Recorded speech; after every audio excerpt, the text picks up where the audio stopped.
In a tiny rural village about an hour outside of Varanasi, a woman operates what is essentially the Indian equivalent to a station on the Underground Railroad, that collection of unmarked safe havens that enabled enslaved people to make their way to freedom in the United States in the 19th century.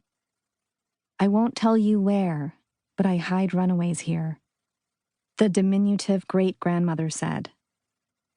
Weary men who traveled across the state of Uttar Pradesh to escape slavery would seek shelter here. Some of the men had been working in brick kilns, where they found themselves indebted to their employers. As their debts inexplicably grew, their employers expected them to work without being paid more than a bit of grain to fuel their next day's labor, and many expected their children to do the same, sometimes even for several generations. Others fled across several provinces to arrive here. Many migrant workers had traveled to big cities for better opportunities, but found forced, unpaid labor in construction or other industries instead. When they tried to quit their jobs, their employers responded with violence or threats. The police often defended the employers. On the rare occasions that they did run, if they found their way to this village, the woman kept them hidden until she could guide them to the next hideout.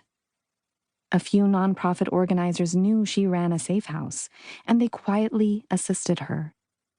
When the police suspected she might be hiding someone, they lurked around the village and harassed her. But she was unshaken. She had been a bonded laborer herself, and she once believed that she would never be able to escape the clutches of the family that had enslaved her own for generations. People often forget how anonymous the African-American abolitionist Harriet Tubman kept herself in order to act as an effective conductor of the Underground Railroad. Today, Tubman is the subject of biographies, children's books, songs, and a whole abolitionist imaginary.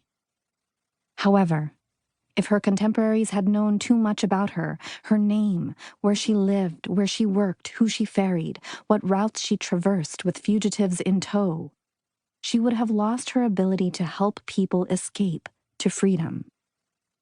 Yet she was only one of possibly hundreds who conspired across thousands of miles to provide routes to freedom for enslaved people in the American South, all of whose identities were studiously well-kept secrets.